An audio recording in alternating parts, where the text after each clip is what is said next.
Hello and welcome to another episode of the FemiNinja Project. And you might want to buckle up today because I have the most exciting guest with me. He's got a fantastic story to share with us. His name is Jerry Werner. He is an author who shares stories of high adventure where life and death hangs in the balance. He takes his readers for a spin in the world's fastest fighting jet going twice the speed of sound. He vividly describes what it's like to be shot out of a cannon, to survive a Category 5 hurricane on a U.S. Navy destroyer, and to be a prisoner of war. After his exciting career in the U.S. Navy, he transitioned into the energy conservation industry, where he applied his problem-solving skills and leadership abilities in reducing our dependence on foreign oil. His newly released autobiography is titled Grandpa's Adventure in the U.S. Navy, Soul Searching on the Way to Mars. Jerry, thank you so much for being here and welcome to the show. Thank you, Cheryl. It's great to be here. Oh, it's great to have you on the show. And once again, I just want to tell you one more time, thank you so much for your service. I just really appreciate our veterans and the sacrifices they've made and everything that you've done for us. So thank you. You're very welcome. Okay, so how did this all begin? Well, I was a kid in a cornfield who wanted to become an astronaut. I was born and raised in the flatlands of west central Wisconsin, surrounded by dairy farms. My father worked for the railroad. When I was 1 year old, he bought a one-room country schoolhouse on 2 acres. The schoolhouse came with a bell tower, a flagpole, 2 outhouses, and a playground with a swing set.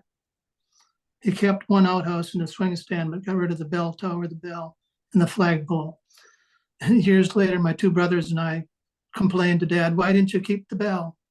Of course, he knew kids. He knew we'd be ringing it, annoying him and the neighbors. So he did the right thing. The schoolhouse had no indoor plumbing. It had one water pump outside the back door, and we had no running water nor indoor plumbing until I was 10 years old. Wow. We made good use of the outhouse. I was the oldest of what became 7 children. My father expanded the one-room schoolhouse upward and outward as the family grew. By any contemporary standards, we were poor. We didn't know it. Our neighbors didn't have much more than we did. We never went hungry, never went cold. And that's saying something for Wisconsin winters. It could get 40 below zero. And by the way, 40 below zero is exactly equal, whether it's Celsius or Fahrenheit, bitter cold. Wow. Like all children, I dreamed about what I wanted to be when I grew up. My mom wanted me to be a Catholic priest, but I wanted to have children. I wanted to have a family. My father wanted me to be an engineer, but I found that too boring. What was most exciting to me at the time was the American space race with the Soviet Union was going on. And in 1961, when I was 13 years old, Alan Shepard became the first American in space. So that's where the book begins at age 13 and ends at age 33, 20 years later. I did not know what it took to become an astronaut, so I was very happy the next year, 1962. The original Mercury astronauts published a book called We 7. I read it cover to cover and took notes, and concluded there are 4 major milestones it would take to become an astronaut. First was they, of course, were college graduates in some technical subject. Most of them actually went to the Naval Academy. Second, they have acquired a master's degree in a subject like aeronautical engineering. Wow. Third, they became fighter pilots, not just fighter pilots, but distinguished, top-notch fighter pilots. And finally, they all went through test pilot school and became test pilots. So that became my plan. I called it my astronaut track, to go to an academy, get a master's degree in aero, become a top fighter pilot, and finally a test pilot in order to get to NASA. And let me just ask you really quickly, how old were you at this point when you had this plan? It was 1961. 13. I was a teenager, 13. Wow, well, barely a teenager. And coming from like your background, you didn't have, it's not an affluent, family. Did you realize what it would take to go to college and, finance that? Or was ignorance bliss? I guess ignorance was bliss, but I had two parents who loved me and used to say you can be whatever you want to be. Oh, Part of that is being an American, of course, but also that just happened to be in their character. mhm, And they made sure they focused on education. And mhm. my mom wanted us to be well-rounded, so I had to learn how to swim. I had to play a musical instrument, all seven of us. Um, but my personal motivation, I cannot say where it came from, but I just believed it was the most exciting goal I could set. And there were no college graduates in my family tree either. I didn't know a pilot, Mhm. but for some reason I believed that I could do it, and I set out to do so. Boy, that really says a lot of the power of the mindset Yes. and determination to make something happen. And I would say the primary lesson from the book, for those who read it, by the way, the initial sales were really good. Actually started out one day in the top 10% on Amazon.com. Nice. And just yesterday, I signed a contract with Barnes and Noble. They wanted 3,000 books. So people besides my four grandchildren like the book, and I'm glad to hear that. Hmm. I'd say the That's primary lesson, go ahead, that's Cheryl. actually signing a contract with Barnes and Nobles for 3,000 books. That is an incredible accomplishment. See, I'm a first time author. I know none of this. So I'm Oh, you glad to have hear no that. idea what a big thing that is then. Oh, thank you. Congratulations. Thank you very much, Cheryl. I'd say the primary lesson to take from the book is the power of persistence. We know in our society, especially on the internet and social media, people pay attention to the quickest, strongest, fastest, most exciting. Even I like the couple who can dance together. But what does it really take to be successful in the long run is to run in the storyline. Of course, the fable of the tortoise and the hare tells us that the fastest is not always the one that's going to win the race. Right. No one who's ever dreamed really big, had lofty goals, zipped from step A to Z. They experienced missteps, back steps, broken steps on the way, and I certainly did. There were Mhm. 16 times I had major failures. But I look at the story of other successful people, and they've had to overcome a lot of obstacles as well. Michael Jordan, one of the greatest basketball players of all time, was cut from his high school basketball team. And while he was playing with the NBA, he broke his foot, but he persisted and became great. Tom Brady, the most celebrated NFL player, was not starting quarterback for his college team. He was picked last in the NFL draft and started out as a third string quarterback for the New England Patriots. But he persisted and went on to get how many Super Bowl rings? Mhm. And even somebody who's today established himself as the richest man in the world can experience significant effects. In the same month, one of his rockets blew up, 1 million cars were recalled, and major Twitter advertisers bailed out on him. And if Elon Musk wants to maintain his perch, he'll have to persist. Mhm. So that's the main storyline. Mhm. Persistence and perseverance and mindset is kind of what I'm getting out of that. And also, a lesson from the book is that I try to pass on to my grandchildren and anyone else Mhm. is we need a moral compass.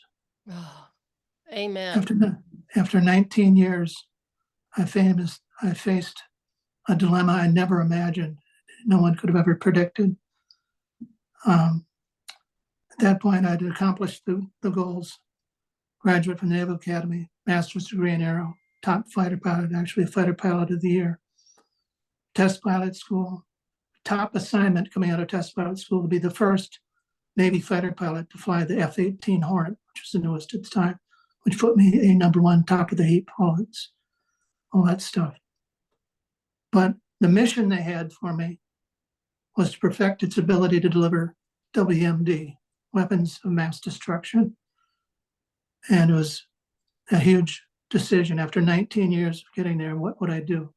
So the last 2 chapters of the book are devoted to how I reacted to that assignment, and how the Navy reacted to me, and how it all panned out in the end. Wow. I'm just kind of looking forward. I mean, in my mind, I'm kind of wrapping my head around that. I can't wait to read your book. I have to say that. Now, your grandchildren, you have 4, you said. Yes, I have 4 grandchildren. The oldest of Zachary is 8. So they'll have to wait a few years to read the book, but already with him, I give my own version of the stories aimed at an 8-year-old level. So I have a copy of the book for him, and I paraphrase when I read it to him. Some of the languages for a modern day book is very clean, but there are a few times where I had to put the right swear word in there because I'm quoting somebody or something that happened at the time. But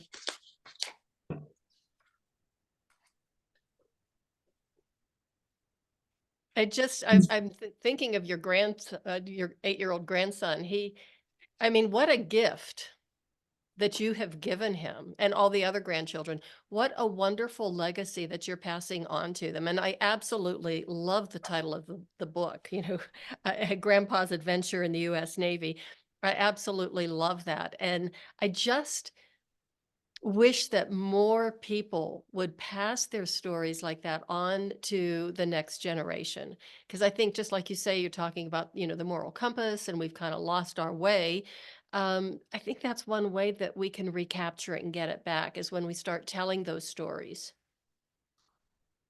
a number of my peers, rather than writing a book, have typed up a few pages for their children and their grandchildren, which is okay.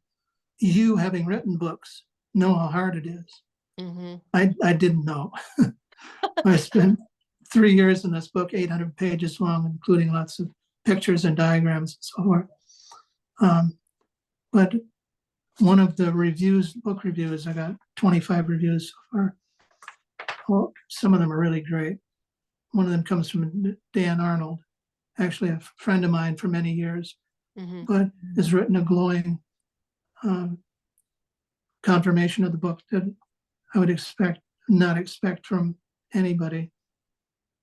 He said, "I love this book. I wish I read it when I was a young adult because it's filled with, as you were saying, wisdom, great lessons of morality, God, and courage."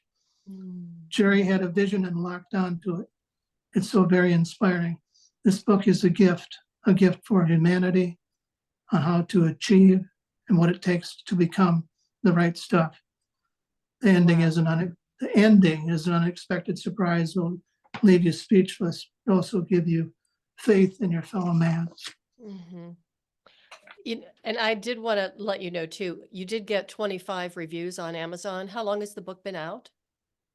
2 weeks. Jeez. And is that good? That's very good. Yes, it is. A lot of new authors are actually, scrambling and begging for reviews.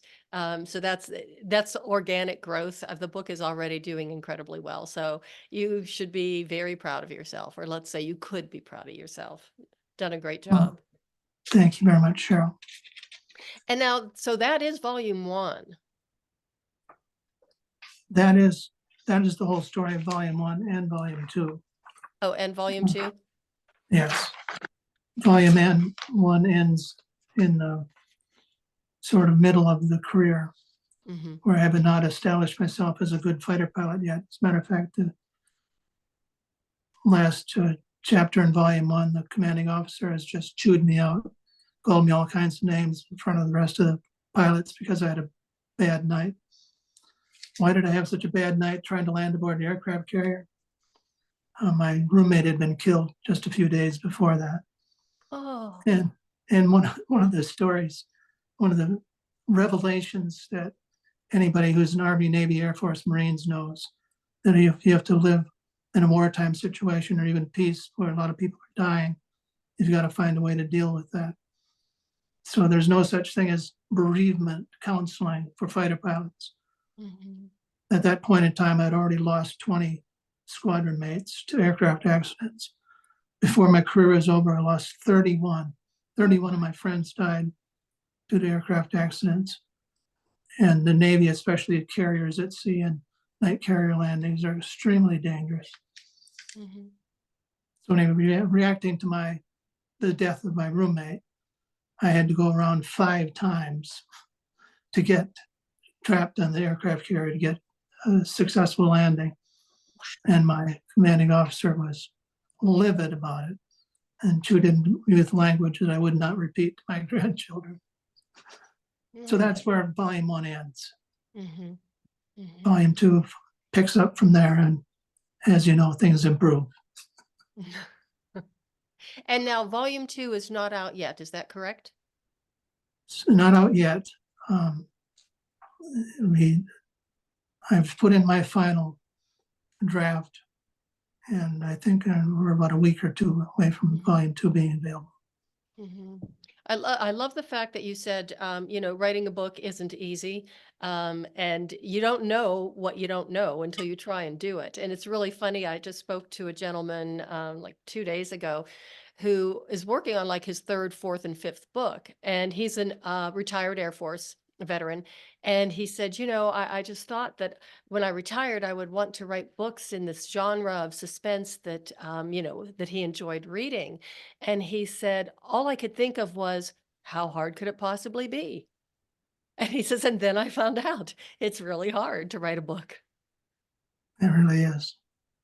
Now, let me ask you this. So, all of those years ago, I even want to take you back to when you were a teenager and you decided that this is what you wanted to do with your life and your career. Would you have ever imagined that here you are at this stage of life, that you would be an author, that you would write a book? No, I never thought about it. And something you probably experienced too is some people react differently to me now that I'm a quote author. Mhm. You give me more respect than I might otherwise have Right. or be due. But Actually, yeah, no, I get that a lot too. It's just like, oh, how wonderful. And a lot of my friends, I still take ballet class at this advanced age and stage in my life. And I don't go very often. And I've had, a couple of my friends who've seen some of my posts on Facebook, and they go running up to me and they say, "Oh my gosh, what's it like to be an award-winning author? And, how exciting is this?" And I'm like, "You have no idea. you have no It's idea. it's not nearly as romantic and exciting as it sounds." So have you done book signings? I have. I've done book signings. My first book was published in 2016. And of course, I was just a bundle of nerves because it was my first attempt at a book, but it went very well and it was, fairly successful. So I was very happy with it. And then my second book was published in, wow, March of 2022. So it'll be 2 years in a couple of weeks that that's been out. And that one was tough for me. That one was harder because it's a memoir. It chronicles my journey into that strange new world of men and martial arts that I never ever wanted to ever do. So that's why the title is The Reluctant Ninja: How a Middle-Aged Princess Became a Warrior Queen. And so that takes you on that roller coaster ride. As you know, when you're writing about experiences that you've had, the good, the bad, and the ugly in your career, you kind of experienced that same emotional roller coaster ride. So it was very much like that for me on the second one. And then when it finally did get published, I was like, oh my gosh, I can't get the genie back in the bottle. Everybody's going to know my story. What have I done? And I kind of crawled under the covers and stayed there for about 3 weeks until I convinced myself that it was okay, that nobody who knew me was going to buy and read the book. So, they wouldn't know my story. So I convinced myself of that. And then I crawled out from under the covers and went to the dojo the next day. And there on my sensei's desk was a copy of the book. Oh my. And so I just ran back and dove under the covers again for a while, but I got over it. It's okay. I love the title of your book. And to the issue of having to relive, that's one of the reasons why I put off writing it. Really? It wasn't until I was fully retired that I could devote my time to it. And there are more than a dozen stories where I could have died, and they were downright scary. The experience in training in prisoner of war camp was something I didn't want to relive. But in order to, as you know, in order to write about it, you have to relive it. And I'm a person who meditates. We know that meditation is like self-hypnosis. We know that under hypnosis, people can remember things they don't easily recall. So I used self-hypnosis, so to speak, to dig into the details, and why I had some surprises about my objective memory versus what really happened. Right. So And let's go back. Oh, I'm sorry. I was just going to say, I have my flight log books as part of my research that I went through. So you did have your logbooks from when you were flying? Yes. Wow. Okay. So I want to go back of that prisoner of war. Is that like you were being trained to Yes. feel what it would be like if you were a prisoner of war? Yes. How long did that last? It seemed like forever. It was 10 days. Wow. But when they imprison you, back home, they clear the calendar entirely for a month or 6 weeks out. So to give you the impression that you could be there that long. And what we had to learn to do was to take torture and be able to give up as little information as possible. And a friend of mine said, don't be John Wayne, meaning don't be Mr. Tough Guy going into it. So one of the first things they required me to do was to salute the camp commander. So I give him the American salute, and he would consider that unacceptable. So I had to give them their salute, which is a closed fist against the heart. I refused to do it. They beat me up, or still refused to do it. They stripped me naked. Two guys on my arms, on my legs, alone opened the door and tossed me out into the snowbank. This is Maine. And in the book, I say, there's an expression in the Navy, cold enough to freeze the balls off a brass monkey. I was that monkey. And when I got back in to indoors again, I gave them their stupid salute. But it was clear to me that if I were trying to be John Wayne, I was not in charge. They were definitely in charge. Wow. That's a tough lesson to learn, to have to lose control or relinquish control. That's really tough. And the sleep deprivation and no food for days on end. I lost 13 pounds. But what we learned is that real prisoners of war have their limits too. And you learn what to do. What do you do when you reach your limit of what you can take? And what do you give up? One in Vietnam, prisoners of war was harassed about the name of the captain of the aircraft carrier. And he put up with as much abuse and torture as he could. And he finally gave him a name that he would remember, Mickey Mouse.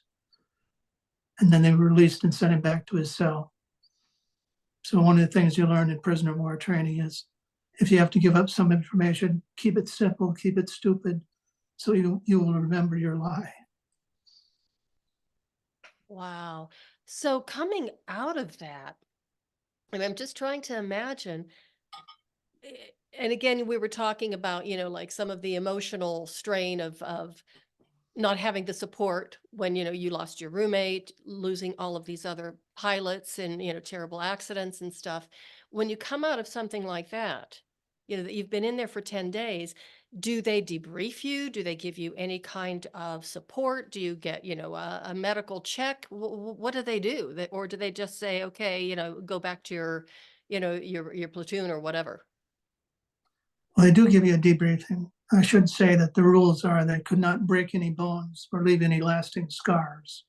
But other than that, they were free to torture you. They did waterboarding at the Western location. I didn't have to endure that, but I did get stuffed into a box where they blew cigar smoke into a tiny, like the magician's box where, the Yeah. girl goes in there and they put swords into it, Yeah.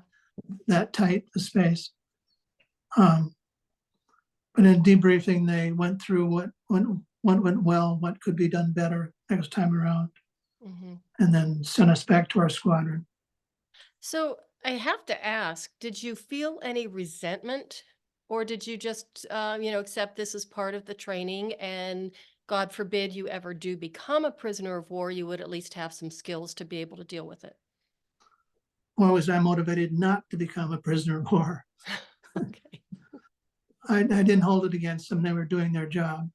Mhm. But I'm a person that's pretty emotionally level all the time. But went through a little depression for a couple of weeks after that, realizing that so many human beings go through torture for a lot worse than what I had. Mhm. And some of it, of course, is war related.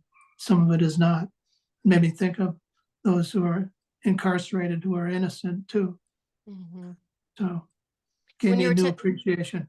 Yeah, when you were telling the story, I kept thinking of John McCain, because he was a Yes, prisoner of war in, Vietnam, prisoner of war for a really long time. Wasn't it like 6 years? yes. Yeah, I don't remember exact years, but it was something like 6 or 7 years. Yeah, incredibly He long endured a time, lot. and apparently his father was like a pretty high-ranking, I think, naval officer or whatever, and they had said, or they made him an offer, I think, it's what I remember, the story Yes, they that they, did. that they would release John McCain and, let him go, and he refused to be, let go. He wanted one of his men to be released instead. And I remember hearing him in an interview one time that he says, "Well, if I'd have known it was going to be another 6 years, I probably would have taken the way out." Yeah, I did not see that interview, but he Yeah. went through hell. Yeah. Wow. And ag- it just really speaks to the human spirit. Again, going back to your resilience and your persistence and your mindset, the same the same characteristics or the same traits that you had that got you from that little, started out that one room, schoolhouse, to then going to college and becoming, living your dream and becoming a pilot. Yes. So did you ever get to the point of being an astronaut? I got to the point where I was at the doorstep of NASA, so to speak.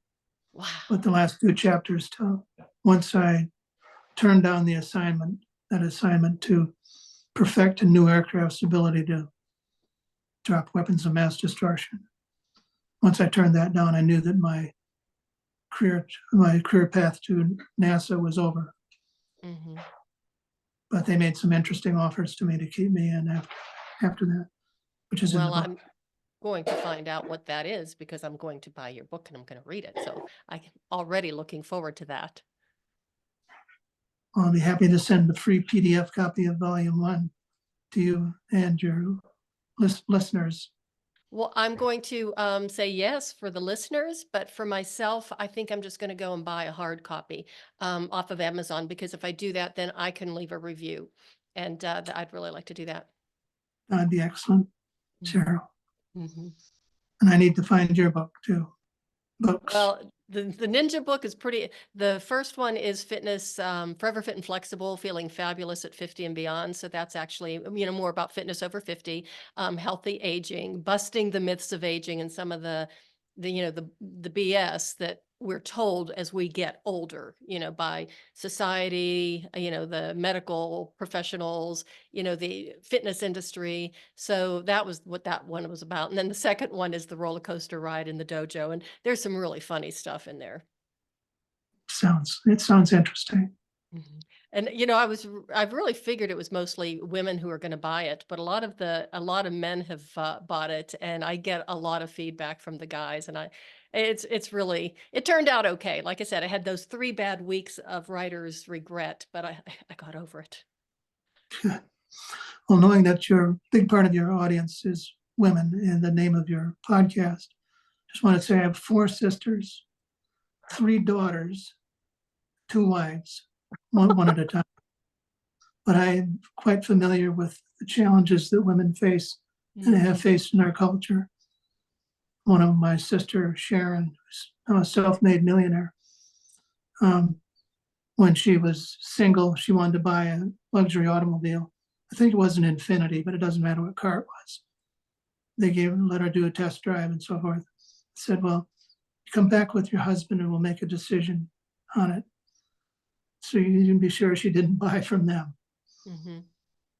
Mhm. And as far as women fighter pilots, women started entering the Navy as pilots in 1972. It wasn't until almost 20 years later that they were allowed to be in the front lines. And they faced some real challenges, including discrimination. Mhm. I've heard that it's better today, Mhm. but I imagine there's still got to be a little bit of that macho stuff that they have to deal with from guys. Oh, I'm sure. I'm sure. I actually know a young lady who entered the Navy. She's not a pilot, but she said that there's, definitely, and believe me, she could take care of herself because her dad was from the dojo that I train at, and this young lady grew up there basically training, so she could take care of herself. But she says, yeah, there's definitely a lot of that. But you know, I think it was in World War II, didn't they have female fighter pilots back then? I think I can't remember the name of them, but I mean, obviously it was a really tumultuous time, and they needed as many pilots. And I think that there were an army. I think there were army fighter. I'll have to look that up. I don't know that story. Yeah, but I have to go back to your four sisters, three daughters, two wives, and doing all the math. So I grew up with four sisters. Ah, So I've wow. got four sisters, three girl cousins that we grew up as one big family together because we were all interspersed as age. And, we didn't have to make friends when we were kids because we were related to our best friends. And, that turned out to be very convenient. So there were five of us. And my dad actually was in the Navy. He was an immigrant. So he immigrated from Czechoslovakia. He and my grandmother were on the last ship out of Calais before they closed the port, and he was Wow. 12 at the time. And 5 years later, he joined the United States Navy. Cool. Yeah. Good for him.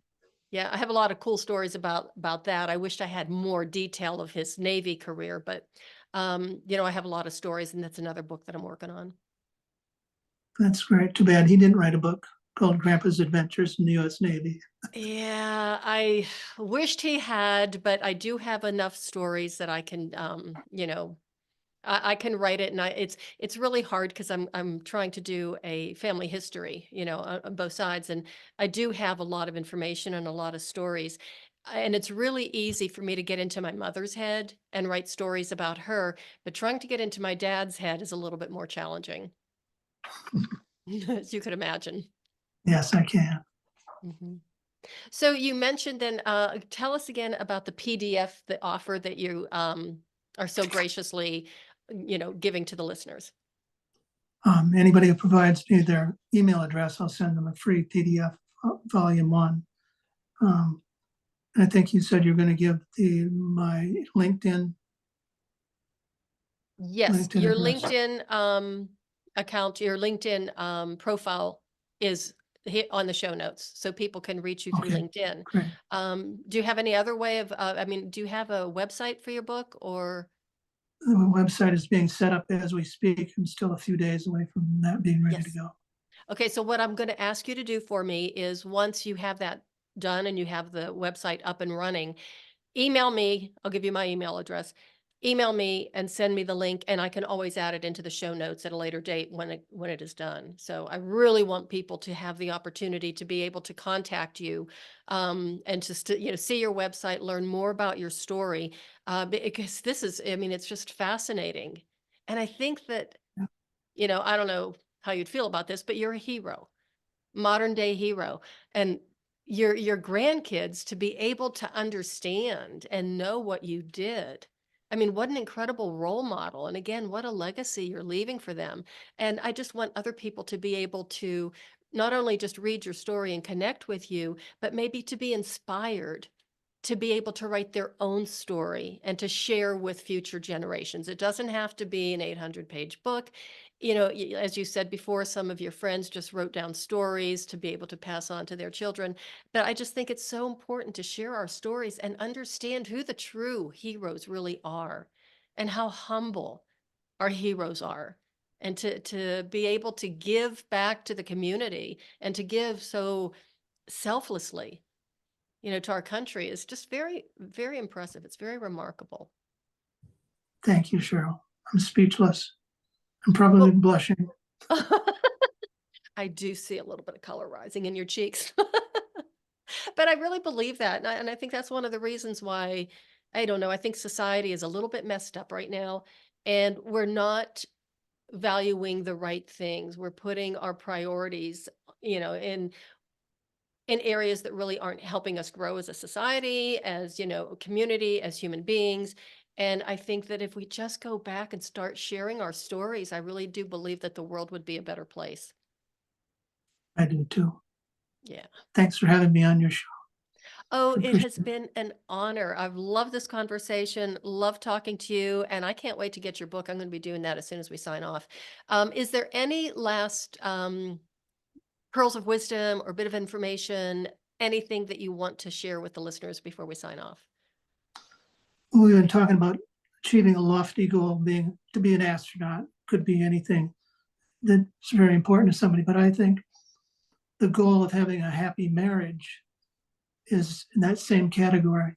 It's not a quick A to Z sort of thing. Something you have to work on a daily basis to make it a reality.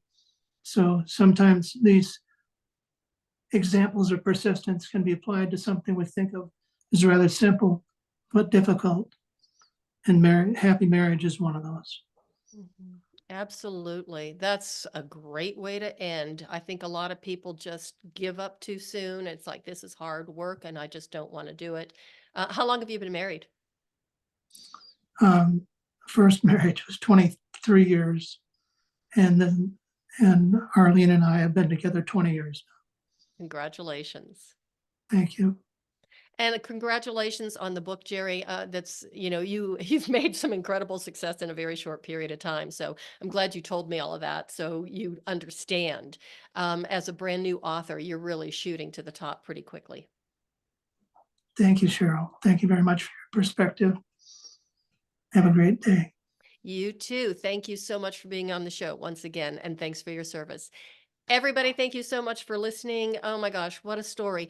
Do go to Amazon, check out Jerry's book, or ask for that PDF copy. You get a free copy of the PDF. Incredible stories. And do remember just to thank a vet, number one. And number two, share your stories with your family, with your friends, with future generations. It doesn't have to be that you have this incredible career as a fighter pilot. It could be that you just opened up a bakery, whatever you did in life. Make sure you share that with future generations because you know what? They can learn so much from us. And I think that through our stories, we really do reconnect with the human experience. So thank you for listening, and that is the way of the FemiNinja.